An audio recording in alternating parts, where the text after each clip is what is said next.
Kerala Congress M അടക്കം ഈ ഒരു ആവശ്യം ഉന്നയിച്ച് രംഗത്ത് വന്നു. അപ്പോൾ അവരും അങ്ങനെ ഒരു ഗൂഢാലോചന ഉണ്ടോ? അവർക്കുണ്ടോ? ഇല്ല. ഞാൻ പറഞ്ഞ രാഷ്ട്രീയേതര സംഘടനകളെന്ന് ഞാൻ പ്രത്യേകിച്ച് പറഞ്ഞല്ലോ. രാഷ്ട്രീയ പാർട്ടികൾ ജനകീയ ആവശ്യങ്ങൾ മുൻനിർത്തി സമരം ചെയ്യുന്നതിനോട് ഒട്ടും അസഹിഷ്ണുയില്ലാത്തൊരു ഗവൺമെൻറ്റാണ് എൻ്റെ ഗവൺമെൻറ്. ഞാനും അങ്ങനെയാണ്. ഈ തീരുമാനം പിൻവലിച്ചതിന് പിന്നിൽ കേരള കോൺഗ്രസ് ആണ് എന്ന് പറഞ്ഞ അവർ ക്രെഡിറ്റ് നേതാക്കൾ ഇപ്പോൾ തന്നെ അത് പറയുന്നുണ്ട്. ശ്രദ്ധയിൽപ്പെട്ടോ? പ്രതിപക്ഷം പറയുന്നതിനോടൊപ്പം തന്നെ കേരള കോൺഗ്രസ് എന്നും പറയുന്നുണ്ട്. ആയിക്കോട്ടെ, അതിനുവേണ്ടി ശ്രമിച്ചവർക്ക് ഞങ്ങൾ ശ്രമിച്ചു എന്ന് പറയുന്നത് അതുകൊണ്ട് LDFന് ഒരു ദോഷവും സംഭവിക്കുമല്ലോ. കേരള കോൺഗ്രസിനൊരു മൈലേജ് ഉണ്ടാകുന്നത് LDFന് ശക്തിയല്ലേ ഉണ്ടാകുക. അപ്പോൾ അതവർ ശ്രമിക്കുന്നത് നല്ലതാണ് LDFനെ സംബന്ധിച്ചിടത്തോളം. ഇത് പൂർണ്ണമായിട്ടും പിൻവലിക്കുകയാണ് ഇത് എങ്ങനെ നടപ്പാക്കാനാണ് ഇനി ഉദ്ദേശിക്കുന്നത്? അല്ല, ഞാൻ പറഞ്ഞല്ലോ, ഇപ്പം ഇതിൻ്റെ ഒരു ആവശ്യമില്ല എന്നുള്ള തീരുമാനത്തിലാണ് എത്തിയിരിക്കുന്നത്. നാളെ ആവശ്യമാണോ അല്ലേ എന്നുള്ളത് നാളെ ചർച്ച ചെയ്ത് തീരുമാനിക്കേണ്ട ഒരു കാര്യമല്ല. ഇപ്പോൾ ആ ബില്ലുമായി മുന്നോട്ട് പോകാൻ ഗവൺമെൻറ് ഉദ്ദേശിക്കുന്നില്ല. അത് കർഷക സമൂഹത്തിന് ബഹുമാനപ്പെട്ട മുഖ്യമന്ത്രി കേരള ഗവൺമെൻറ്റിന് വേണ്ടി നൽകിയ ഉറപ്പാണ്. ആ ഉറപ്പ് പാലിച്ചുകൊണ്ട് തന്നെയായിരിക്കും ഞങ്ങൾ പ്രവർത്തിക്കുക. പക്ഷേ സർക്കാരിന്റെ നിലപാട് പോട്ടെ, കുറച്ച് ദിവസങ്ങൾക്ക് മുൻപ് വരെ താങ്കൾ വളരെ ശക്തമായിട്ട് ഈ വനനിയമ ഭേദഗതിയെ അനുകൂലിച്ചിരുന്നല്ലോ. കാരണം ഈ സഭാ നേതാക്കന്മാരെയൊക്കെ ആരോ തെറ്റിദ്ധരിപ്പിച്ചിരിക്കുന്ന അത് ആ തെറ്റിദ്ധാരണ നീങ്ങിയിട്ടിനി. അത്തരം തെറ്റിദ്ധാരണകൾ ഇപ്പോഴും കർഷക സമൂഹത്തിൻ്റെ ഇടയിൽ നിൽക്കുമ്പോൾ അവരെ കാര്യങ്ങൾ പറഞ്ഞ് ബോധ്യപ്പെടുത്താതെ ഈ നിയമം എന്നല്ല, ഒരു നിയമവും അതനുഭവിക്കേണ്ട ജനവിഭാഗങ്ങളെ ബോധ്യപ്പെടുത്തിക്കൊണ്ട് മാത്രമേ ഞങ്ങൾ പാസ്സാക്കുകയുള്ളൂ. ചില ഭേദഗതികൾ, ഇപ്പോൾ ഉദാഹരണത്തിന് ഇപ്പോൾ ചന്ദനം മുറിക്കാനുള്ള അനുവാദം വേണം. അപ്പോൾ അങ്ങനെ ഈ ബില്ല് മുഴുവൻ തെറ്റാണെന്ന് അവരും പറഞ്ഞില്ല. ചില നിർദ്ദേശങ്ങൾ കർഷക ദ്രോഹമാണെന്ന് പറഞ്ഞിട്ടുണ്ട്. അപ്പോൾ അത് പരിശോധിക്കാനുള്ള ബാധ്യത ഒരു ജനകീയ ഭരണകൂടത്തിനുണ്ട്. ആ ജനകീയ ഭരണകൂടം ജനങ്ങളുടെ ഇംഗിതം മനസ്സിലാക്കി പ്രവർത്തിക്കുന്ന ഒരു ജനകീയ തീരുമാനങ്ങൾ എടുക്കുന്ന ഒരു ഗവൺമെൻറ്റായി പ്രവർത്തിക്കുക എന്നതാണ് ഞങ്ങളുടെ ഉദ്ദേശം. സാറേ, കർഷക വിരുദ്ധ ഗവൺമെന്റാണെന്നുള്ള ഒരു ഗൂഢാലോചന നടത്തിയതിൽ ആരാണെന്നാണ് പറയുന്നത്? അത് ഞങ്ങൾ അന്വേഷിക്കുന്നേ ഉള്ളൂ. പ്രതിപക്ഷം ഉൾപ്പെടെയുള്ളവർ പറയുന്നത് നാണംകെട്ട് വനഭേദഗതി പിൻവലിക്കേണ്ടി വന്നു എന്നാണ് പറയുന്നത്. അപ്പോൾ ഈ 2013 ബില്ല് പിൻവലിക്കേണ്ടി വന്നത് എന്തുകൊണ്ടാണ്? 2013 ഒരു ബില്ല് കേരള നിയമസഭയ്ക്ക് മുമ്പാകെ വന്നിരുന്നല്ലോ. ആ ബില്ല് പിൻവലിക്കേണ്ടി വന്നത് നാണം കെട്ടിട്ടാണോ അഭിമാനത്തോടു കൂടിയാണോ? അതവർ പറയട്ടെ. അല്ല, കേരള കോൺഗ്രസിന് മൈലേജ് ഉണ്ടെന്ന് പറഞ്ഞാൽ ഇടതുപക്ഷ ജനാധിപത്യ മുന്നണിയുടെ ഒരു കക്ഷിക്ക് ജനപിന്തുണ കൂടുന്നു എന്നുള്ളത് LDFൻ്റെ ജനകീയ അടിത്തറ വർദ്ധിപ്പിക്കാനല്ലേ സഹായിക്കുള്ളൂ.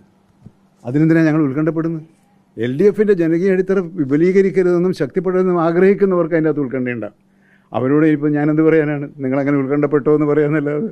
ഈ വനനിയമ ഭേദഗതിയും NCPയിലെ മന്ത്രിത്തർക്കവും ഒക്കെ മൊത്തത്തിൽ തലവേദനയാണോ മിനിസ്റ്റർ? ആർക്ക്? അയ്യോ, അങ്ങനെ ഒരു തലവേദനയുണ്ട്. കാരണം ഇതൊക്കെ പൊതുപ്രവർത്തനത്തിൻ്റെ ഭാഗമായി പാർട്ടിയും ഗവൺമെൻറ്റും ഏൽപ്പിക്കുന്ന ജോലി ചെയ്യാനുള്ള അത്യാവശ്യം ആത്മവിശ്വാസമൊക്കെ എനിക്കുണ്ട്. പിന്നെ ഞാൻ വെള്ളം വെക്കാറില്ല എന്ന് മാത്രമേ ഉള്ളൂ. കാര്യങ്ങൾ ഞാൻ ഭംഗിയായി നിർവഹിക്കുന്നുണ്ട്. ഇപ്പം ഞാൻ ഈ വന്യജീവന് കഴിഞ്ഞ 4 കൊല്ലത്തെ കണക്കെടുത്ത് നോക്ക്.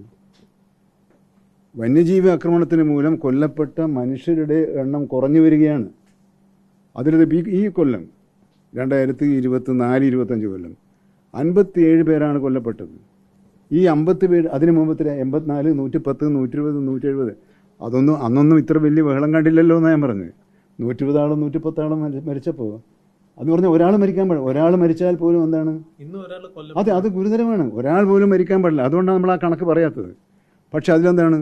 കഴിഞ്ഞ 10 വർഷത്തിനിടയിൽ സംഭവിച്ച 908 മരണങ്ങളിൽ 564 മരണങ്ങളും പാമ്പ് കടിയേറ്റാണ്. അതാണ് വസ്തുത. അപ്പോൾ കുറച്ച് കൊണ്ടുവരണം. അപ്പോൾ അതിനെന്താണ്? 2 വർഷത്തിനിടയിൽ പാമ്പ് കടിയേറ്റ് മരിക്കുന്നവരുടെ ഇല്ലാത്ത ഒരു കേരളമാക്കി കേരളത്തെ മാറ്റാനുള്ള ഒരു കർമ്മ പദ്ധതി നമ്മൾ ആരംഭിച്ചിട്ടുണ്ട്.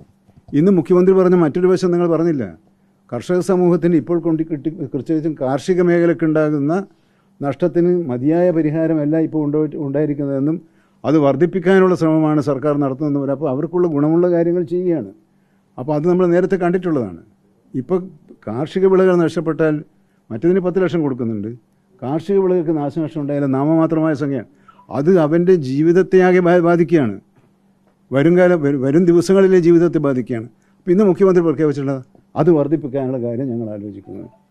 പിന്നെ അവിടുത്തെ ഫോഴ്സിനെ ഇപ്പം നിങ്ങൾ വയനാട്ടിലെ ആനയായിട്ട് ബന്ധമല്ലോ, കടുവയുമായി ബന്ധപ്പെട്ട പ്രശ്നം നിങ്ങൾ തന്നെ റിപ്പോർട്ട് ചെയ്തല്ലോ.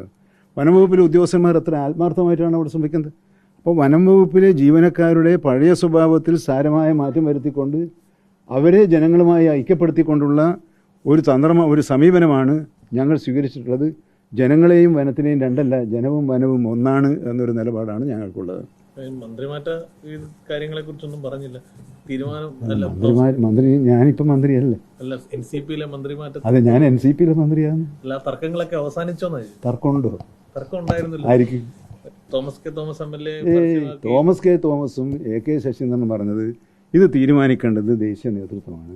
ദേശീയ നേതൃത്വം തീരുമാനിച്ചാൽ എന്ത് തീരുമാനമായാലും അത് ഞങ്ങൾ അനുസരിക്കുമെന്ന് പറഞ്ഞ് ആ വാക്കിൽ നിന്ന് ഞാനോ അദ്ദേഹമോ മാറിയിട്ടില്ല.